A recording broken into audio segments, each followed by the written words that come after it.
হাবড়ায় মহিলা কলেজের ঘর দখল করে তৃণমূলের অফিস।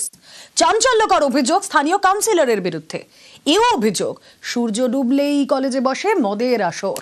বহিরাগতদের ভয়ে কাঁটা পড়ুয়ারা। ঘর দখলের অভিযোগ যদিও মানতে নারাজ তৃণমূল কাউন্সিলর।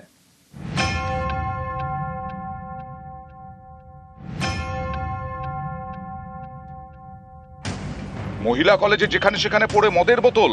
অভিযোগ কলেজের ঘর দখল করে তৃণমূলের অফিস। অভিযোগ পাঁচিল না থাকায় দখল হয়ে যাচ্ছে কলেজের জমি। উত্তর 24 পরগনার হাবড়া, এখানেই বাণীপুর মহিলা মহাবিদ্যালয়। অভিযোগ কলেজের ঘর দখল করে পার্টি অফিস তৈরি করেছেন স্থানীয় তৃণমূল কাউন্সিলর তাপস চট্টোপাধ্যায়। সেখানে প্রতিদিনই তার ঘনিষ্ঠদের আনাগোনা। বহিরাগতদের ভয়ে কাঁটা পড়ুয়ারা। এখানেই শেষ নয়, অভিযোগ সন্ধে নামলেই কলেজে বসে মদের আসর। এই দেখুন, কলেজে ছড়িয়ে ছিটিয়ে রয়েছে মদের বোতল। কলেজের কোনো বাউন্ডারি ওয়াল নেই, তাই সেই জমি দখল হয়ে যাচ্ছে বলে অভিযোগ। হ্যাঁ, অবশ্যই আমরা মদের বোতল দেখেছি সেখানে। তাছাড়া আরো অন্যান্য যাতে যেমন সিগারেটের প্যাকেট, এছাড়া গ্লাস, এরকম অনেক কিছুই আমরা দেখেছি। এর সাথে অনেক যানবাহনও চলে ওখান থেকে, বাইক, সাইকেল। তারপরে হ্যাঁ, মাঠের মধ্যে দিয়ে চলে এগুলো। হ্যাঁ, অবশ্যই এগুলো বন্ধ চাই, যেহেতু আমরা মেয়ে, আমাদের একটা নিরাপত্তার অবশ্যই দরকার আছে। আতঙ্কের মধ্যে আছি আমরা। আমাদের আতঙ্কের মধ্যে একটা ক্লাস হয়, আমাদের প্র্যাকটিক্যাল ফিজিক্যাল এডুকেশনের প্র্যাকটিক্যাল হয় মাঠে। এবার আমাদের পাঁচিল দরকার, কারণ আশেপাশের ছেলেরা লোকজন স্মোকিং করে, প্রচুর মদের বোতল দেখা যায়। সমস্যা হলো কখন কি হয়ে যায়, আতঙ্কের মধ্যে বলতে গেলে আছি। চাইছি বলতে আমাদের পাঁচিল করা হোক।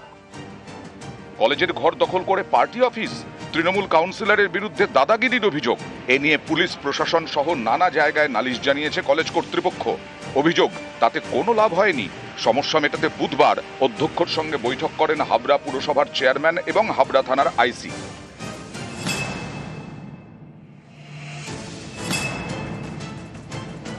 লোকাল কাউন্সিলর সেটা যে তিনি অর্থের বিনিময়ে এদের বসতে দিয়েছেন, কেননা তাদের আমি যখন বলি যে আপনারা উঠে যান, তারা বলে যে আমরা তো এত টাকা দিয়ে বসলাম, তাহলে কি করে উঠে যান। এই জিনিসটা তো এনক্রোচ করা হচ্ছে না। যদি বারবার এরকমভাবে আমাকে ট্রেসপাস করা হয় আমার ভবনকে এবং এইরকম অসামাজিক কার্যকলাপ করা হয়, তাহলে সেক্ষেত্রে আমাকে যা যা করতে হবে সেটা আমি করেছি।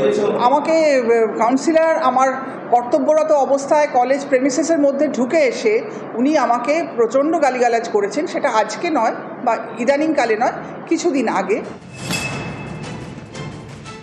ম্যাডামের একটা অভিযোগ রয়েছে, সেটা হচ্ছে যে আমাদের প্রথম ডিমার্কেশনটা করা প্রয়োজন এবং এডুকেশন ডিপার্টমেন্টের সাথে কথা বলে যাতে বাউন্ডারি ওয়ালটা করা যায় সেই বিষয়ে আমাদের মাননীয় বিধায়ক জ্যোতিপ্রিয় মল্লিক মহাশয়ের সঙ্গে সমস্তটাই বলবো।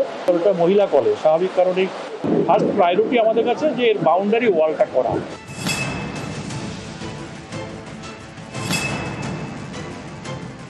যে ওনার যেটুকু মহিলা কলেজের যেটুকু পাঁচিল নেই, সেটুকু পাঁচিল অবশ্যই আমরা সরকার থেকে চেষ্টা করব, যে কোনো ফান্ড থেকে চেষ্টা করবো ওটা করে দেওয়া। কিন্তু এর পাশে 80টা লোকের পাট্টা দেওয়া আছে, গরিব মানুষকে। এটা গভর্নমেন্টের পাট্টা দেওয়া হয়েছে আমাদের। স্বাভাবিকভাবেই উনি একটা যে চিঠিগুলো আমাকে যে দিচ্ছেন, সেই চিঠিগুলো ঠিক প্রপার না। কোনো রকমের এভাবে অশালীন কোনো মন্তব্য কোনো কাউন্সিলর করতে পারে না, এবং করলেও সেই কাউন্সিলরের বিরুদ্ধে আমরা ব্যবস্থা নেব। হাবড়া থেকে ক্যামেরায় উজ্জ্বল শিকদারের সঙ্গে জিয়াউল আলম, নিউজ 18 বাংলা।